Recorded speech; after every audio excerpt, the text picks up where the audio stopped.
Ah, já foram. O pastor Edmar Pedrosa está com a gente nessa tarde e noite, né? Já na Escola Bíblica Dominical, já ministrou aos jovens ali um excelente tema, uma excelente exposição ali da vida de Davi, né? Comparando sobre a nossa vida, sobre aquele que nós devemos, né, ter como referência, um dos grandes homens, né? E hoje, à noite, aqui com toda a igreja, a oportunidade de nós o conhecê-lo. Ele não conhecia, né, a nossa igreja. Então, você também fique bastante à vontade para conversar com o pastor ao término do culto.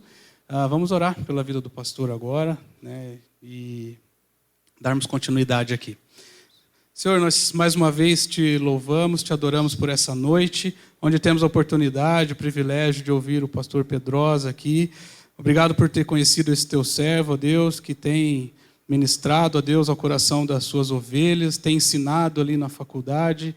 Obrigado porque ele tem abraçado esse chamado que recebeu do Senhor, né, também com vínculo missionário. E nós nos alegramos nessa noite, a oportunidade de ouvi-lo, que o Senhor continue usando o teu servo para falar ao coração da tua igreja, das tuas ovelhas espalhadas por esse Brasil afora.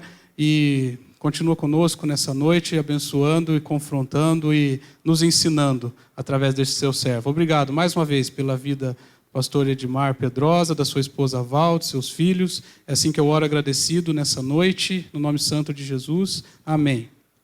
Amém, irmão. Pastor, tá? Obrigado, meu irmão. Saúdo a querida igreja com a graça e a paz de Jesus. Amém. Que bom estar aqui. Obrigado, Heber, pelo convite, pela possibilidade. Gente, esse é grande, esse púlpito, hein?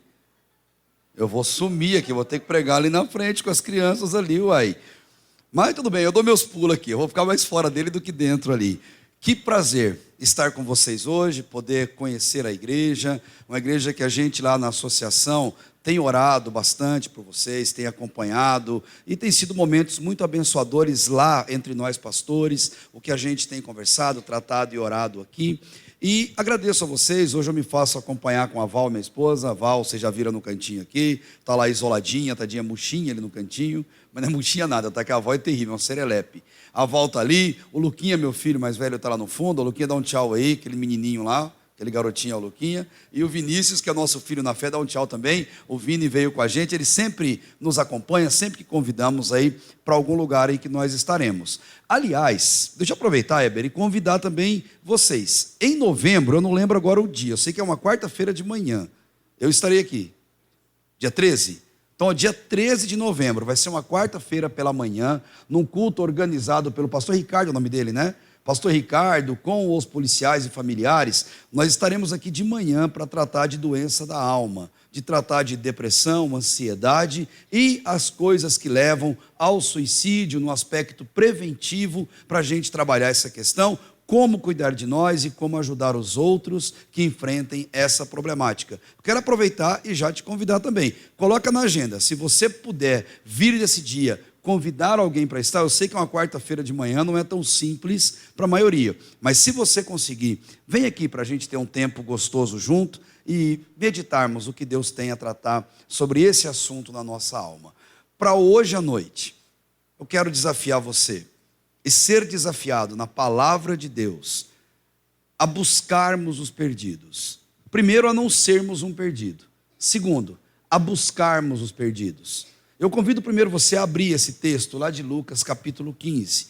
O médico, o historiador, esse grande homem inspirado por Deus, amigo íntimo e pessoal do apóstolo Paulo, nos escreveu um texto retratando uma história muito bela, muito conhecida, e você já conhece o texto. Por isso eu quero meditar com você em alguns pontos fundamentais dessa história. Enquanto você vai achando, Jesus, enquanto estava conosco na terra, na sua condição, Deus e homem aqui habitando entre nós, Jesus, ele trouxe vários ensinos às pessoas, mas ele percebeu que as pessoas da época dele não entendiam o que era o reino de Deus. Aliás, não entendem até hoje. Essa dificuldade, ela se arrasta pelos séculos e pelos milênios. E Jesus, percebendo essa necessidade, ele conta 42 histórias. exatamente 42. Histórias do cotidiano, histórias que todo mundo conhece. E ele chama essas histórias de parábolas. Por quê? Ele conta a história comum e ao lado da história, ele aplica um valor espiritual, um valor eterno, que você, entendendo a história, você entende o valor que ele quer aplicar por trás daquilo que ele está falando. E ao contar essas parábolas, essas histórias, Jesus, ele se depara com um grupo de pessoas que estão diante dele. Esse grupo de pessoas está ali observando o que ele está ensinando, a maneira que ele fala, o jeito que ele aborda o assunto. E à medida que ele está falando isso, junta-se a ele um grupo grande de pessoas. Só que esse grupo que se junta, e obrigado, meu irmão, aliás, se der para você virar só depois um pouquinho a tela para mim, que assim eu fico vendo se eu estou mudando certo. Aí eu não preciso ficar virando aqui, vai irritar o povo me olhando virar toda hora, né? Um pouquinho já resolve. E Jesus junta aquele povo na frente dele. E esse povo é interessante, parece água e óleo. Fica um grupo de um lado, um grupo do outro. Um grupo que está de um lado está brilhando o olho, sedento, boquiaberto, fitando Jesus e querendo beber do que ele está falando. O outro grupo, de braço cruzado, fazendo cara feia, fazendo carranca e olhando de cima embaixo para aquele outro grupo. Nós teremos diante de Jesus dois grupos de pessoas. Uma característica comum a todas as parábolas que Jesus conta, as 42, é que em todas as parábolas ele coloca duas circunstâncias debatendo entre si. Dois grupos, duas pessoas que sejam, mas sempre duas. E ao final da parábola, ele convoca o ouvinte, eu e você, a tomar um partido. Ou ficaremos com um grupo, ou ficaremos com outro. Depois do ensino de Jesus, é impossível ficar no meio. Ou seremos um grupo, ou seremos outro.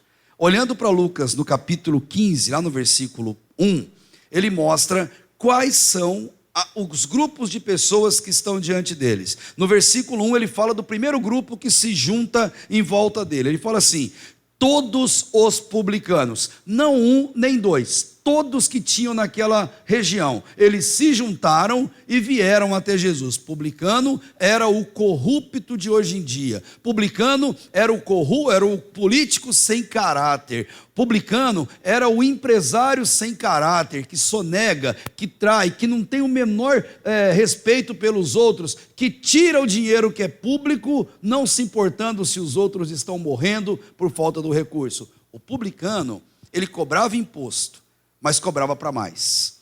Exigia um ágio em cima de tudo que ele cobrava. Mas os publicanos sabiam que isso era errado, sabiam que isso era feio, sabiam que isso é pecado. E quando Jesus está ali, o Cordeiro de Deus que tira o pecado do mundo, eles sabendo disso, o coração deles não está em paz. Eles estão angustiados com a sua situação pecaminosa. E eles sabem que é em Jesus que eles terão a solução. E eles vão até ele. Eles procuram Jesus, os publicanos, mas também os pecadores. Ah, mas não é o mesmo tipo de gente? Não.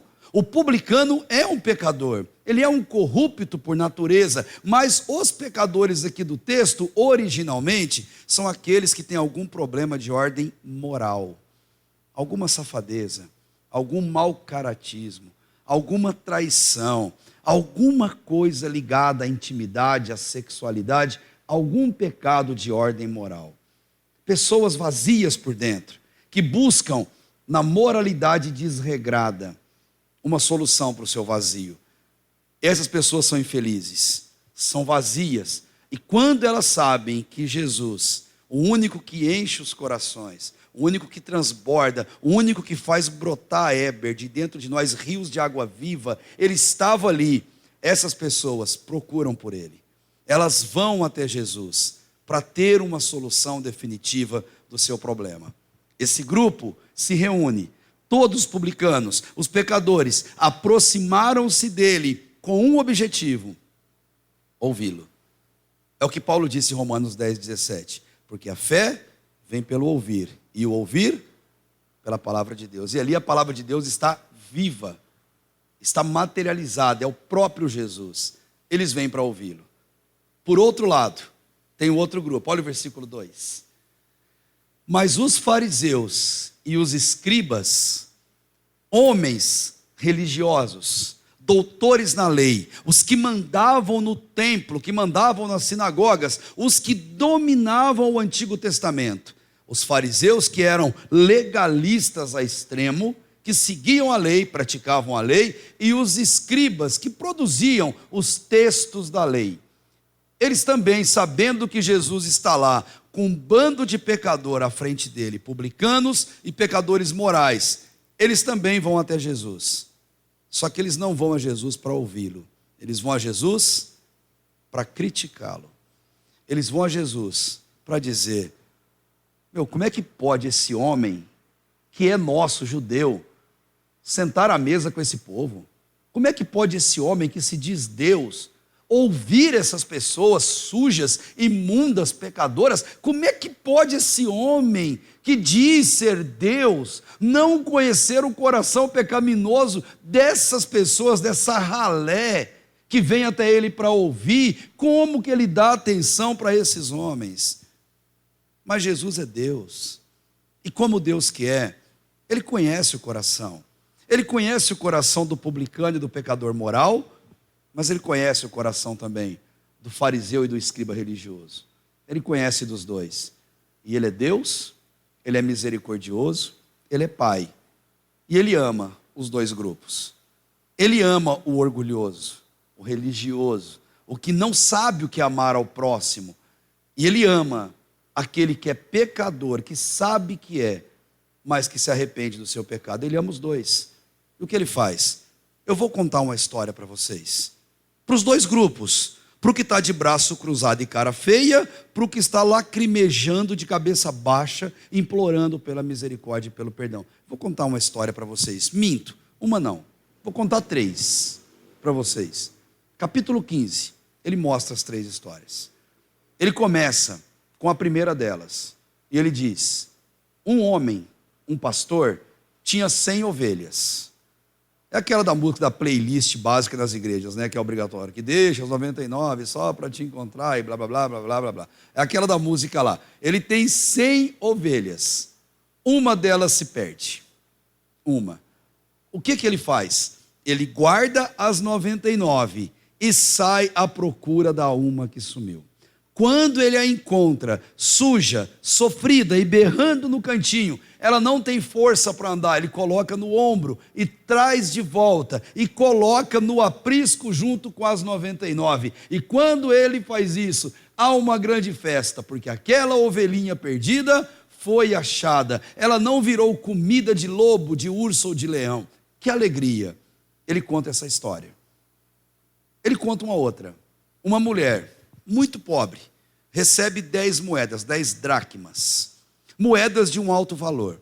Ela recebe e, para não perder, ela não põe no cofrinho, ela prende cada uma delas numa espécie de um lenço que se põe na cabeça. Ela está feliz, ela tem 10 moedas, mas na felicidade dela, ela perde uma delas. Que raio! A moeda cai.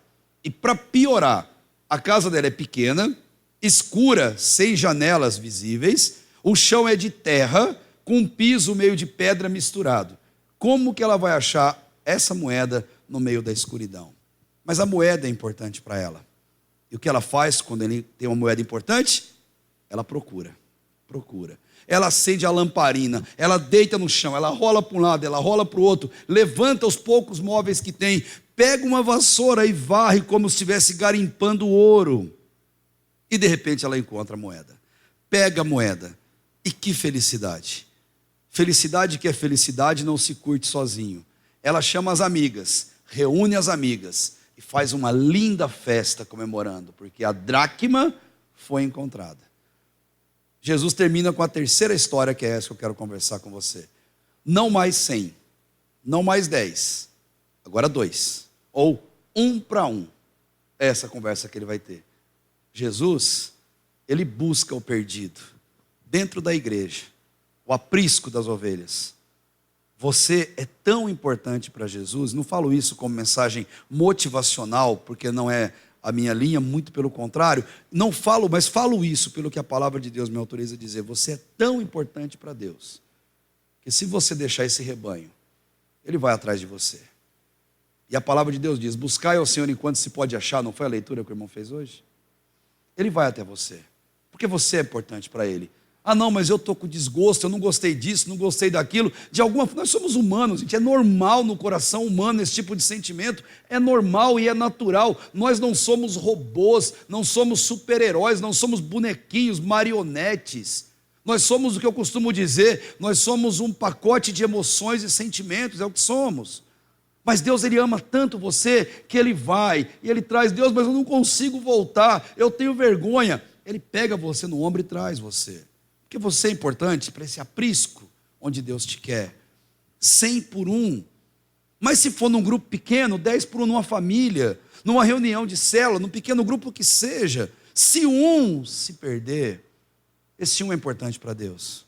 Sabe o que Deus faz? Ele busca, Ele vai atrás. Deus, mas se for de 1 para 1, discipulado, tete a tete, se um não estiver entendendo a mensagem, ele vai atrás, ele busca quando é perdido. Essas 3 histórias, e poderia parar por aqui, numa boa, e depois falar para você, faça um devocional em cima de Lucas 15, para você entender a profundidade disso. Nessas 3 histórias, não é a ovelha o ponto central, mas é o pastor que ama a ovelha e vai atrás dela. Não são as 10 moedas que são importantes, mas a mulher que vai atrás até encontrar, porque ela sabe que vai encontrar. Ela perdeu ali, está ali. O pastor sabe que vai encontrar a ovelha, está ali. Não são os 2 filhos dessa história que são importantes, mas o pai desses 2 filhos, que ama tanto esses 2 filhos. Filhos que estão nos 2 extremos da vida, mas ele ama tanto, que ele vai ao encontro desses 2. O pastor é importante, a mulher é importante, o pai é importante. Então eu queria dizer para você, hoje à noite, com toda a tranquilidade do meu coração, tenha Deus como pastor da tua vida, como a mulher da tua vida que tem as moedas, como pai amoroso da tua vida, e Ele vai ao teu encontro, Ele vai até você, porque Ele nos ama. Em João 6,37, aliás, João, no capítulo 6, é tido como o discurso mais duro de Jesus, o sermão mais pesado da Bíblia. Ao final de João capítulo 6, as pessoas iam saindo do lugar, uma por uma, ninguém ficava, ninguém suportava ouvir aquele sermão que Jesus pregava. Termina o sermão, Jesus olha, só tinha os 12 apóstolos, só eles ficaram. E ele espera, olha para eles e fala, vocês não vão embora também? Eles falam, Pedro levanta a voz e fala, Senhor, para onde iremos? Se só Tu tem palavras de vida eterna. Em João 6,37, João crava o que Jesus disse naquele discurso. Ele disse, todo aquele que o Pai me dá, virá a mim. Seja ovelha, moeda ou filho pródigo. Todo aquele que o Pai me dá, virá a mim. E quem vem a mim, quando que eu lanço ele fora? Quando que eu jogo ele fora? Quando que eu digo, não, você eu não quero, você não. Não, você não me interessa, não, você eu não quero. Lá diz, eu nunca lançarei fora.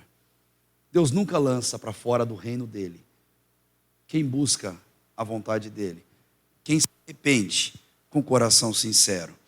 Diante daquela plateia, ele vai separar o grupo publicano e pecador com os olhos lacrimejados, lamentando a sua pecaminosidade, e o grupo de escribas e fariseus orgulhosos, de braço cruzado. Ele vai separar os 2 e vai contar essa história, colocando um no lugar de um grupo, o outro no lugar do outro grupo.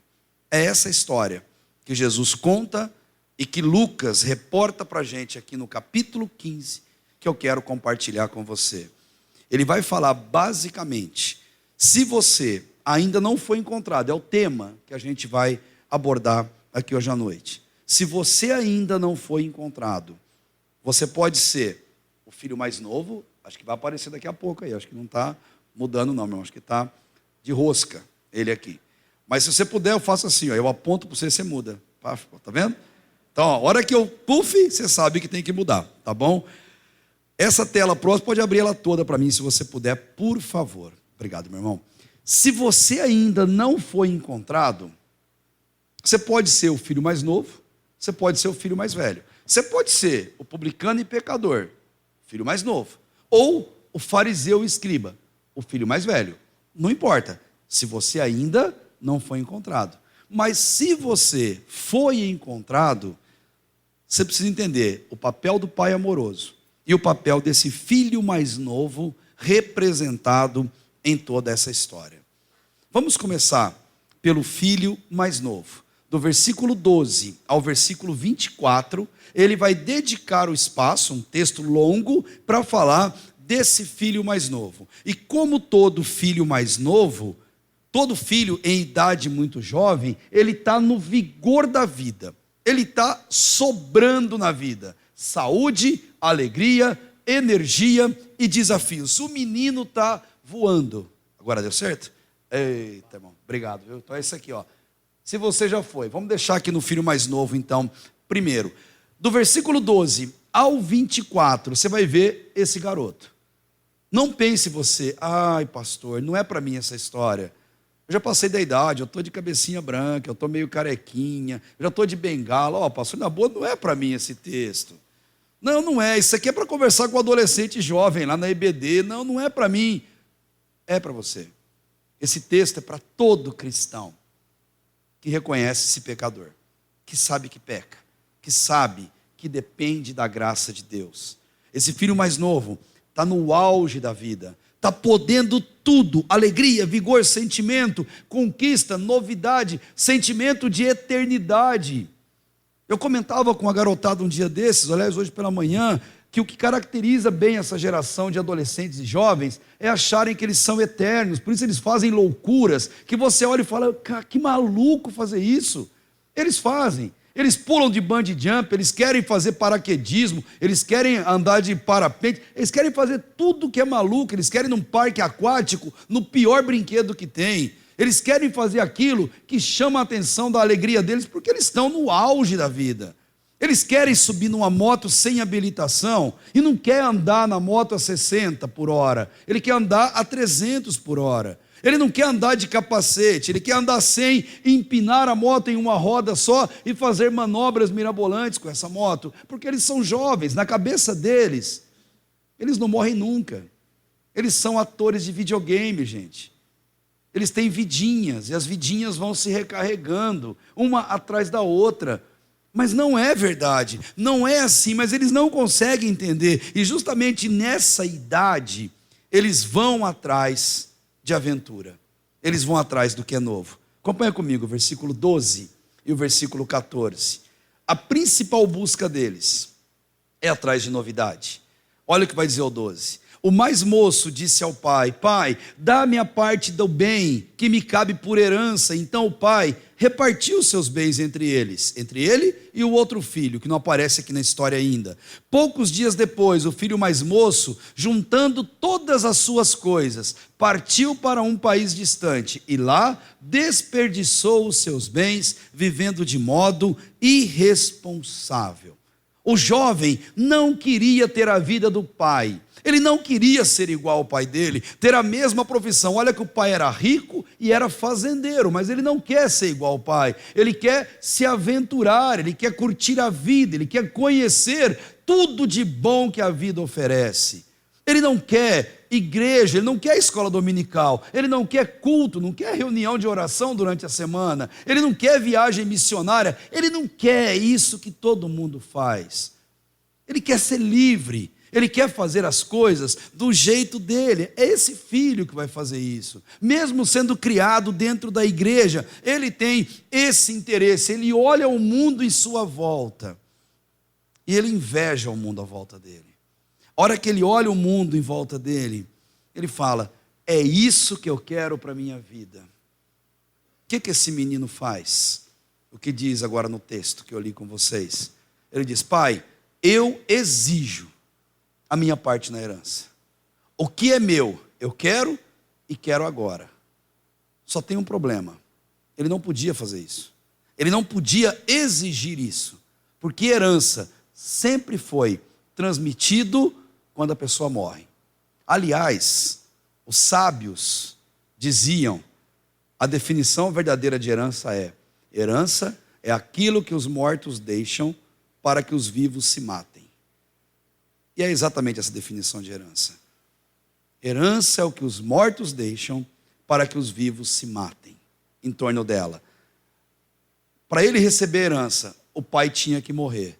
Havia uma segunda opção. O pai poderia dar no papel a herança para ele, mas ele só ia receber quando o pai morresse. Duas opções. Em todas elas, o pai tinha que morrer para ele receber. E ele sabia disso. Quando ele vem para o pai e fala, pai, eu quero a minha herança e quero agora, o que ele está dizendo para o pai?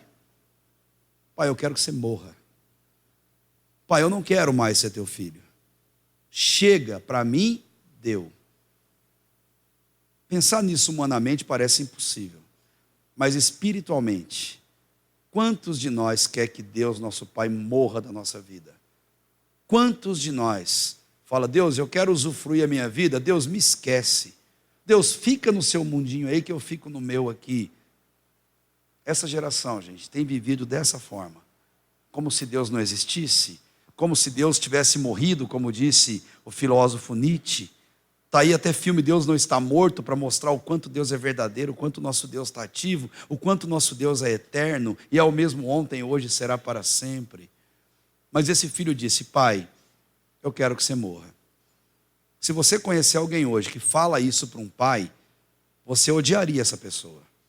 Naquela época, então, ele se tornou uma pessoa imperdoável. Entre a sociedade, ele não tinha mais espaço. Ao fazer essa escolha, esse filho não poderia viver entre as pessoas. Ele era o cobrador de imposto, que os judeus achavam que era imperdoável. Ele era a pessoa que tinha pecado moral, por exemplo, prostituta, adúlteros, fornicários. Eles não aceitavam essa pessoa, olhavam para elas como se fossem lixos sociais e viravam a cara para essas pessoas, simplesmente não se importavam com elas. Eu me lembro do desabafo do Coringa no filme, quando ele diz, as pessoas não se importam umas com as outras, andam, gritam, berram e olham para as pessoas, ou nem olham, como se fossem lixos, e passam por elas.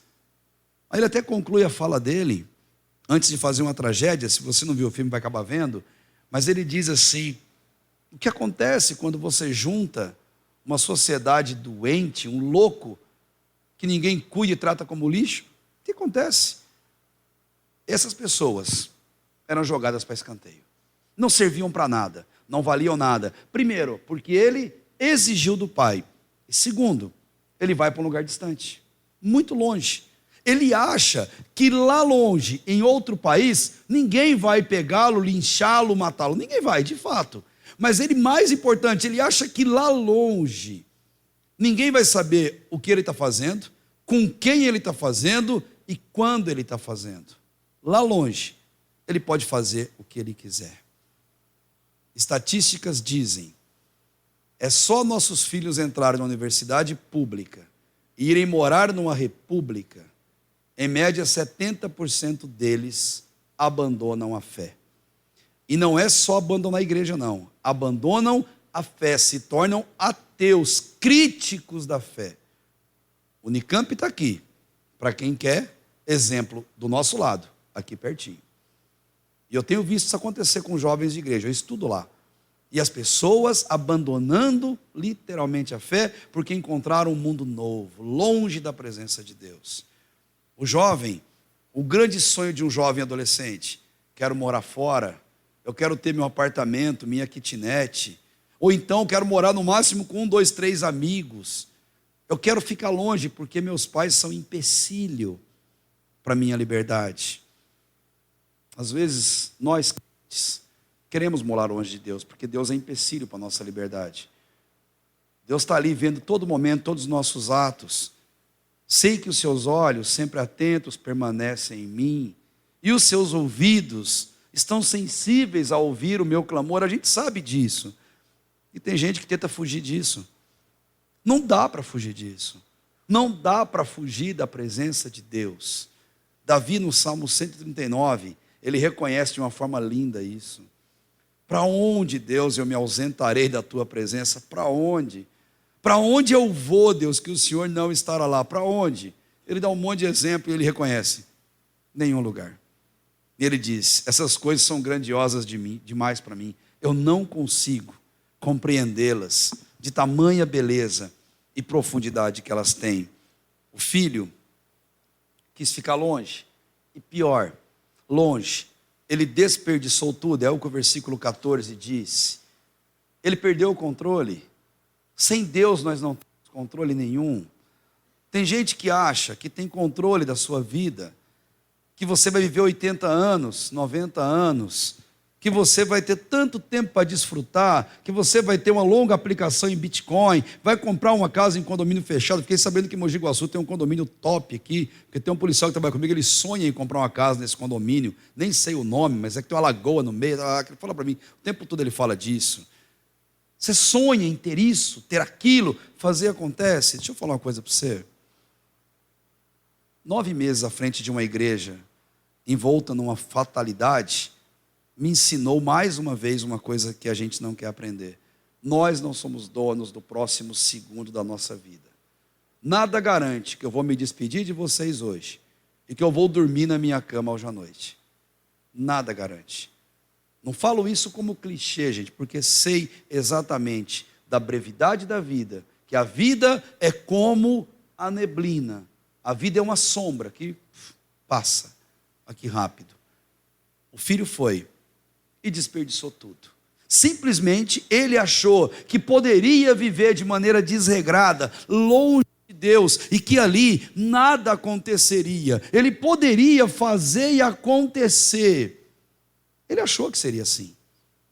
Mas ele estava enganado, a gente sabe. A gente conhece dessa história há tanto tempo. Mas esse menino, que representa os pecadores legais, cobradores de impostos, representa os pecadores sexuais e morais da história que a gente está falando aqui, mas esse menino achou que poderia fazer isso. Deixa eu te contar uma coisa que aprendi com o pastor Rubem Nazaré dos Santos, querido amigo lá da Primeira Igreja Batista Americana. O pastor Rubem tem uma definição muito legal de pecado. Ele diz assim: pecado é compra no cartão de crédito. Você pode comprar, fica tranquilo, a fatura vem, ela vai chegar. Ah, mas eu não quero pagar agora, estou sem dinheiro. Pior para você. Quanto mais demora para pagar, mais caro ela vai ficando, a ponto de você não suportar mais. O pecado é assim. Uma vez eu li num livro que o pecado e Deus é tão bom que ele até permite que você vá, mas uma hora ele marca um encontro seu com o seu pecado. Ele põe os dois cara a cara. E é a hora do acerto de contas. É a hora que tem que ser resolvido. O filho vai, se aproveita, gasta tudo que tem. Eles vão para aquela região. E ali os fariseus, os escribas, eles estão olhando e ouvindo essa história. E estão meio que com o braço cruzado falando assim: é verdade mesmo. Bem feito. Por que fez isso? Eles estão ali, criticando o tempo todo. Mas Jesus está guardando o melhor para o final. O melhor está por vir. O detalhe dessa parábola está no versículo 15 até o versículo 21. Ele faz tudo isso, mas ele se arrepende. Ele é um pecador, mas ele se arrepende. Davi, conversamos com os jovens, é um pecador, sim, mas se arrependeu. Era pecador, se arrependeu. Não importa, gente, o tamanho da queda, importa o tamanho da humildade. Arrependimento. Importa o voltar-se para Deus. Deus não lida com a gente como quem lida com um bando de robô, como eu disse no início. Deus lida com pessoas de carne e osso, sentimentos, emoções. Esse rapaz, ele se arrependeu. Olhando aqui para o versículo 15, vai falar assim: então ele se colocou a serviço de um cidadão do país, ou de alguns cidadãos do país, como diz aqui o texto, e esse mandou ele para os seus campos para cuidar de porcos. E o detalhe que vai acontecer aqui é triste. Ele desejava encher o estômago com a lavagem dos porcos, mas ninguém, nem um porco, nem um dono do porco, ninguém lhe dava nada. Porque é isso que o pecado faz. O pecado faz comer lavagem, o pecado faz ser humilhado, o pecado faz você ficar de joelho com a mão esticada e ninguém dar nada. As pessoas viram as costas, depois que usaram, abusaram, que você deixou de ser interessante. O mundo vira as costas, é simples assim. Cospe você no chão e fala, você não me serve para nada mais. E esse rapaz começa a disputar alimento com os porcos, mas que maravilha, gente. C.S. Lewis, ele tem uma frase fantástica. C.S. Lewis, o autor das Crônicas de Nárnia, ele diz algo tipo assim, que Deus ele conversa com os filhos dele sussurrando no ouvido. Esse é o papo de Deus com a gente. Mas quando o filho é teimoso, quando o filho é cabeça dura, Deus grita no ouvido dele.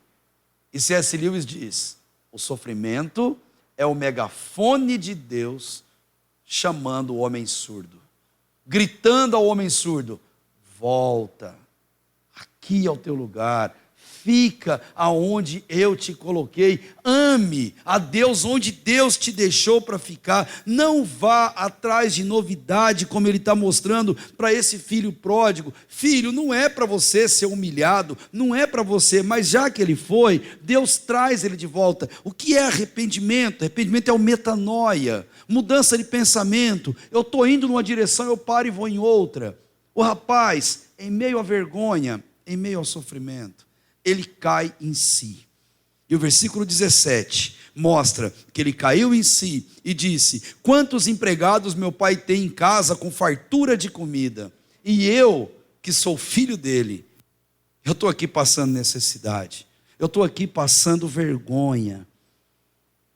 Ele se arrepende, ele cai em si, mas só cair em si não resolve nada, só arrepender-se pura e simplesmente não resolve nada.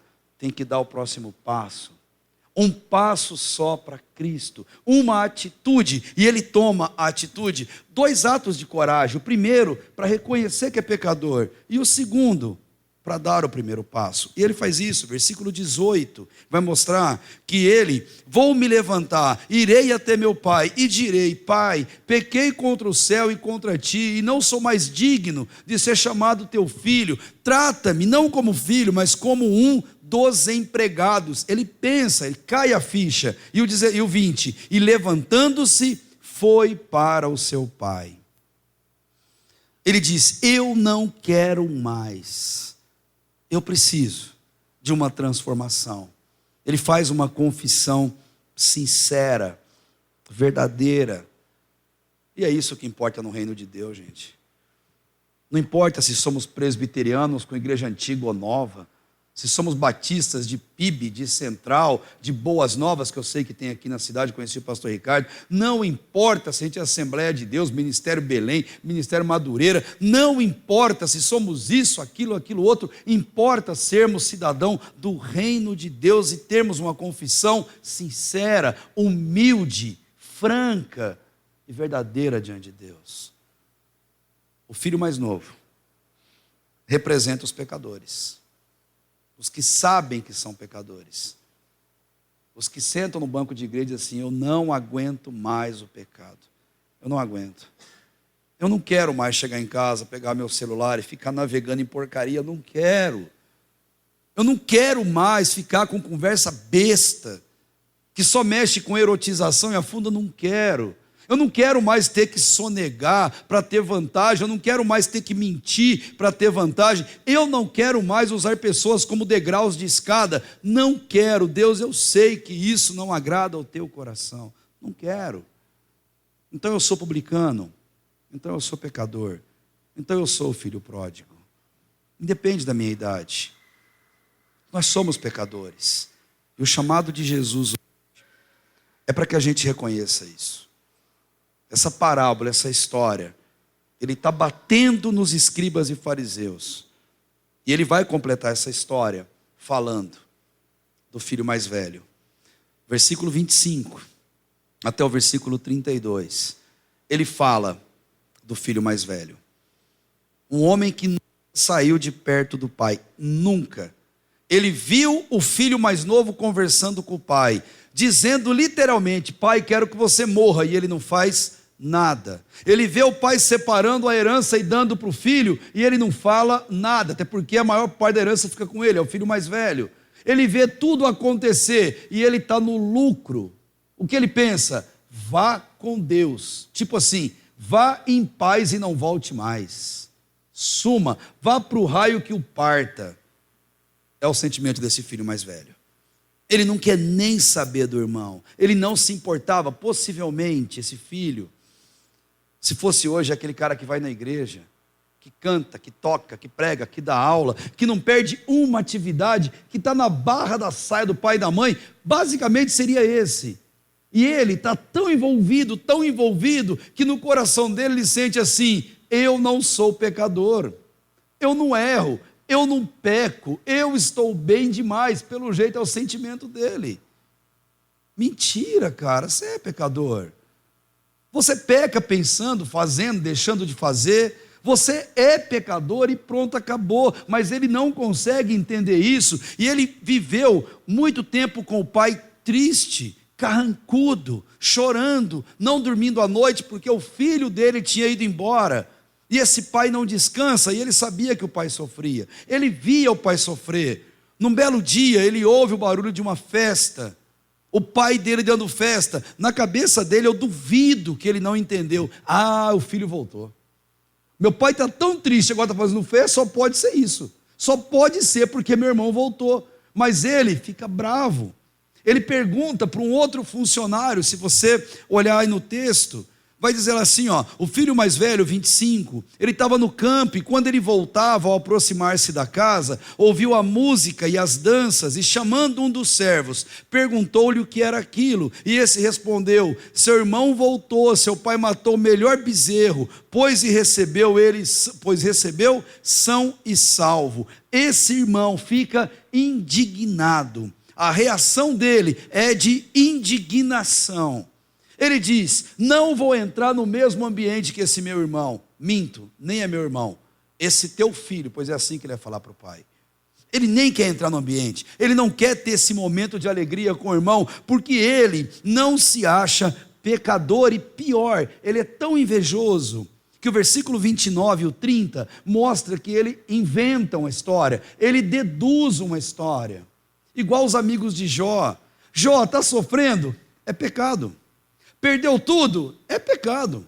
Aprontou alguma coisa. E esse câncer aí é castigo de Deus. Pode ter certeza. Esse acidente, perdeu o emprego? Castigo, aprontou, fez algo. Ele faz isso. Olha o versículo 29 e o 30. Ele, porém, respondeu ao pai: há tantos anos eu te sirvo e nunca desobedeci a uma ordem tua. Então, eu tenho mérito, viu, pai? Eu quero que o senhor olhe para mim. Eu sou um religioso nato. Ele está falando aqui para o pai. E ele vai dizer assim, ó: chegando, porém, esse teu filho, que desperdiçou os teus bens com prostitutas, mataste para ele um bezerro de ouro. Um bezerro, aliás. Ele nunca disse aqui na Bíblia que usou dinheiro com prostituta. Nunca. Isso é fruto da cabeça do irmão mais velho. O irmão mais velho deduz que o menino gastou o dinheiro desse jeito. E esse irmão mais velho diz: a vida não é justa, pai, porque eu trabalho, eu faço e aconteço. E esse teu filho que fez isso, o Senhor dá uma festa para ele. Cadê a festa para mim? Ele sente o que o salmista Asaf sentiu no Salmo 73. Eu senti inveja dos ricos e poderosos. Meus pés quase que escorregaram quando eu vi a alegria e o enriquecimento deles. Até que um dia entrei no templo do Senhor e eu entendi o fim deles. E eu entendi que o Senhor os coloca em caminhos escorregadios. E aí Asaf louva e enaltece o nome do Senhor por aquilo que Deus pôs e fez na vida dele. O filho fariseu, o filho escriba, o mais velho representa esse pessoal, orgulhoso. Ele achava que ele merecia e que Deus tinha obrigação de salvar e de abençoar a vida dele. Acreditem, Deus não tem obrigação nenhuma comigo, não tem obrigação nenhuma com você. O que Deus faz na minha vida e na sua vida é apesar de mim e apesar de você. A bênção que Deus dá na minha vida e na sua é de graça, favor imerecido, porque Ele é bom, nós somos maus, Ele é santo, nós somos impuros, Ele é misericordioso e nós somos pecadores. Mas Ele nos ama tanto, que Ele nos trata, seja como filho orgulhoso, seja como filho que saiu e que desperdiçou todas as coisas. Ele trata os dois com o mesmo amor. E esse pai amoroso vai fazer isso. Ao final, a gente pode entender que essa parábola, ela não está preocupada com o filho. Essa parábola fala do pai. Essa parábola deveria chamar parábola do pai amoroso, e não parábola do filho pródigo. Essa parábola está tratando do pai que ama, que está de braço aberto. O tema central da parábola é o pai. Então, não importa se você é publicano, não importa se você é pecador, não importa se você é fariseu, se você é escriba, não importa, o pai te ama, está de braço aberto e o pai quer salvar você. Esse é o enfoque.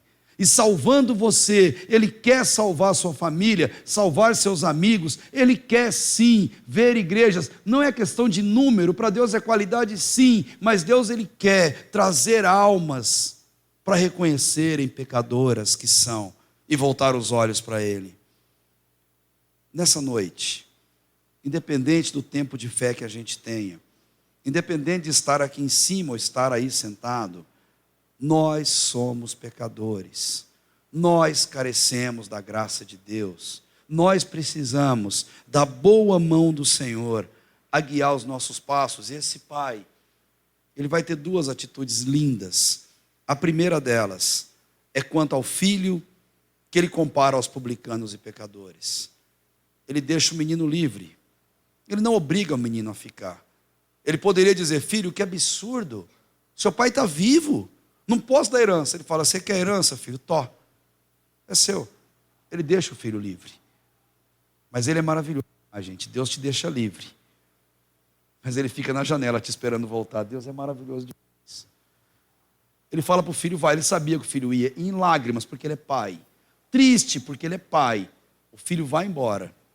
E o texto bíblico mostra que esse homem ficou à porta, à janela, 24 horas por dia, esperando o filho voltar. Por dois motivos. Primeiro, ele sabia que o filho ia voltar. Porque não tem melhor lugar do que a casa do Pai. Não tem melhor lugar do que a presença de Deus. Vai voltar. Pai, se você tem um filho que afastou do caminho do Senhor, mas ele aprendeu sobre as benesses da palavra de Deus, ele vai voltar. Ore a Deus. Mantenha a sua vida de piedade com Deus. Clame a Deus. Ande com outros irmãos orando por isso. Mas ele vai voltar. Porque Deus vai à busca daquele que é dele.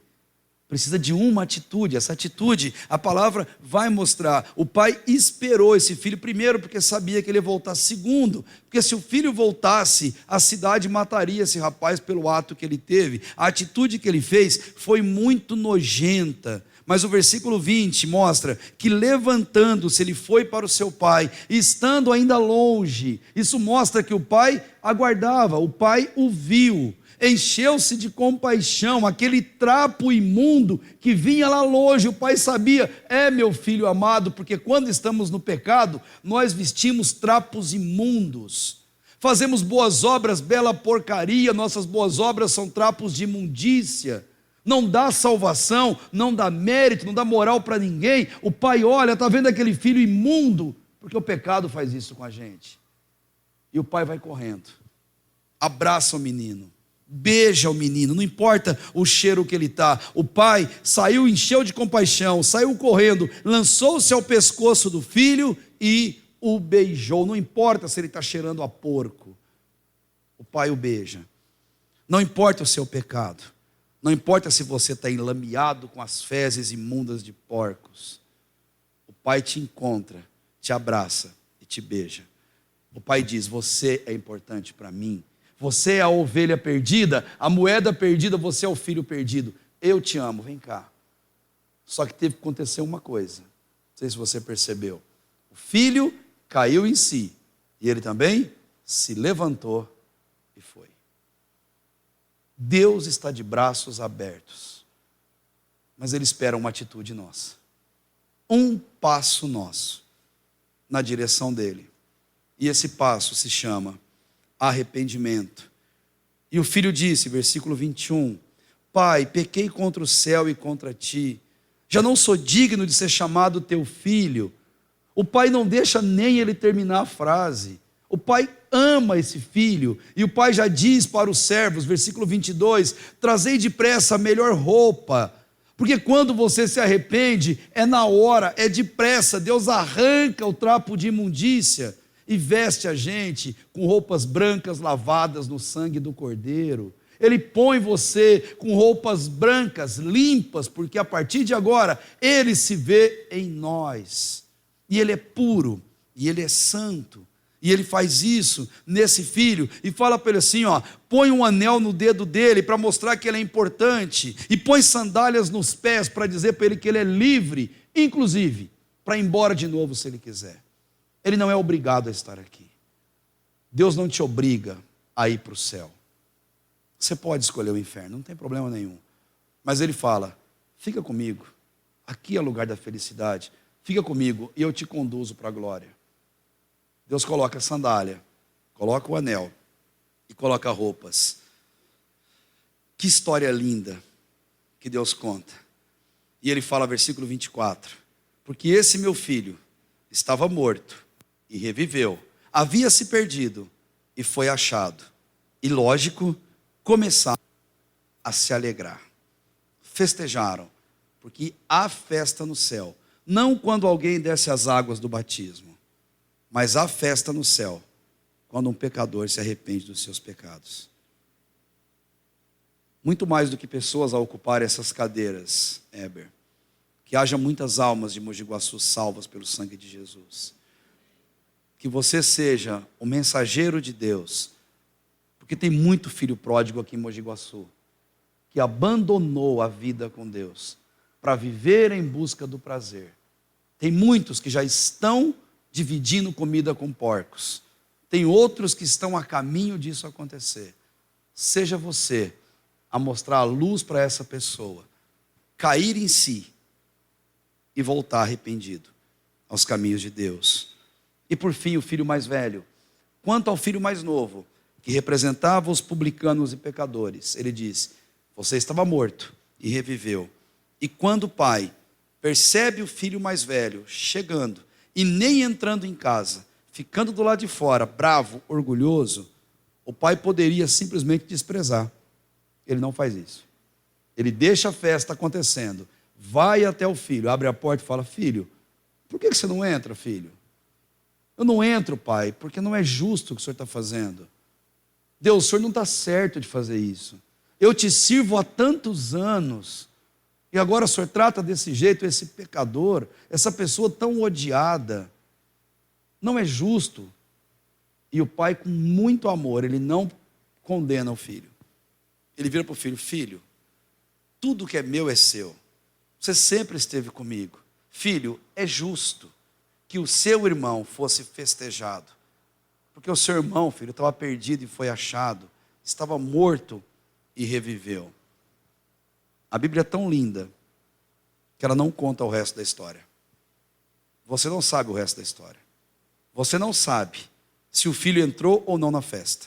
Você não sabe se ele se arrependeu ou não do seu orgulho. Possivelmente não. Possivelmente ele continuou preso no seu orgulho. É o mais provável. Mas uma coisa é certa. O pai ama e abre a oportunidade para os dois. O pai deixa aberta a oportunidade para que os dois filhos pudessem encontrar a verdadeira salvação. Qual o ensino dessa parábola ao final? E eu encerro aqui a minha fala com vocês. 2. Só pecador consegue reconhecer o seu estado deplorável e se arrepende e volta para Deus. Sejamos nós todos, os publicanos, os pecadores, sejamos nós o filho mais novo. Cuidado com o orgulho. O orgulho religioso cega os nossos olhos. Passamos a achar que nós não pecamos E quando a gente não tem consciência do pecado, não temos consciência da necessidade do perdão. E sem perdão não há salvação. A salvação pelo sangue de Jesus exige o que 1 de João diz, 1 de João 1,9. Se confessarmos o nosso pecado, Ele é fiel e justo para perdoar o pecado e para nos purificar de toda injustiça. Nessa noite, responda ao seu coração. Você já foi encontrado por Deus? Você, que tipo de cristão é você nessa história toda? Não importa quem seja você, importa quem Deus é, e eu vou te dizer. O Senhor está à porta, com os braços abertos, esperando o nosso arrependimento. Jesus sempre está à distância de uma oração. Sempre está à distância de um arrependimento.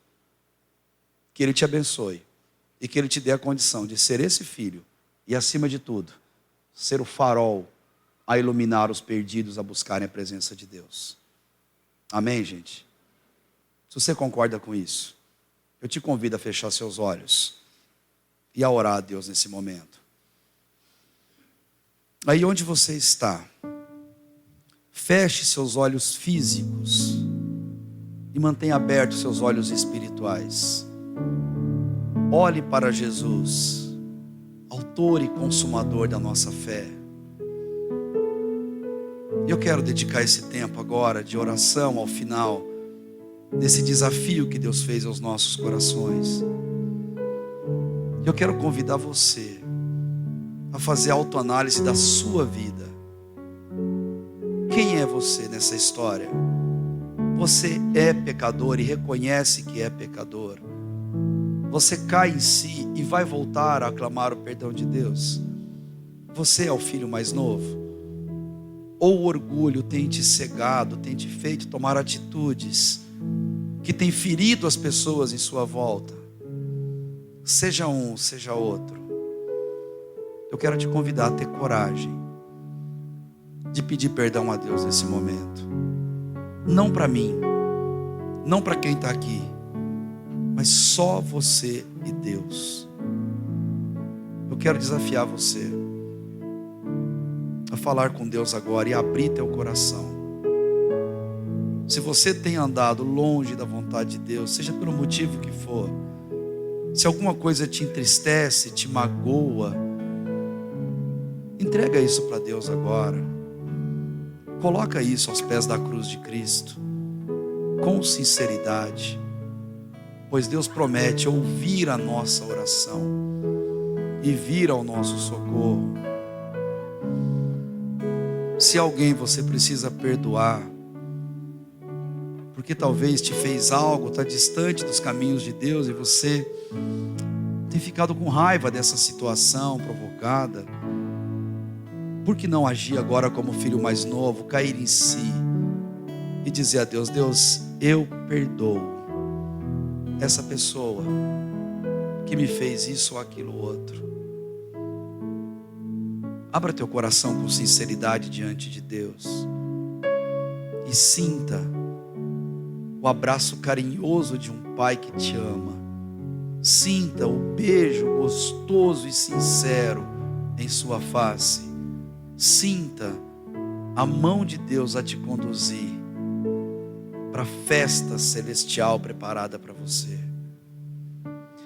Deus, obrigado, Pai, por essa noite linda, especial, por esse domingo que terminamos cultuando ao Seu nome santo, aqui nessa casa de oração, aqui nesse lugar, Deus, onde tantas e tantas almas se renderam aos Teus pés.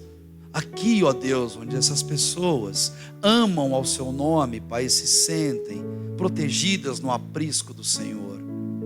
Obrigado, ó Deus, por esse dia que o Senhor fez para nós, porque hoje é o dia do Senhor. Obrigado por Teu amor e por podermos sentir, ó Deus, a Tua presença como um Pai que nos ama, como uma mulher que guarda-nos como uma moeda preciosa e como um pastor, Deus, que cuida de nós, nos colocando sempre juntos ao rebanho.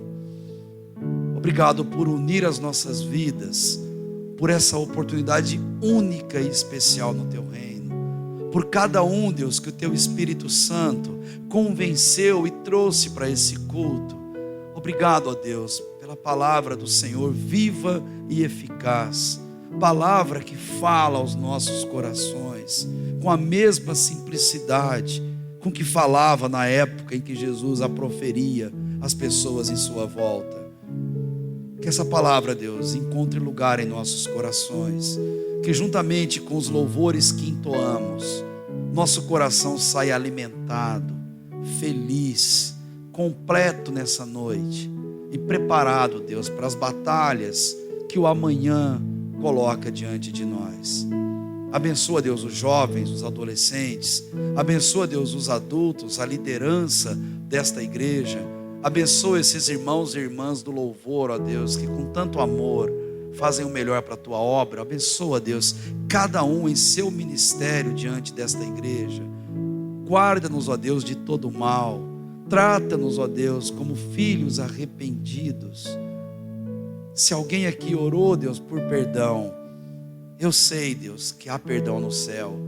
Se alguém aqui orou perdoando, eu sei, Deus, que o seu coração se alegra quando perdoamos aqueles que nos ofenderam, que nos fizeram algum mal.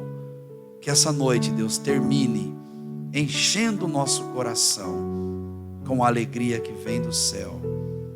E eu termino, Deus, te agradecendo por ser o nosso Pai amoroso.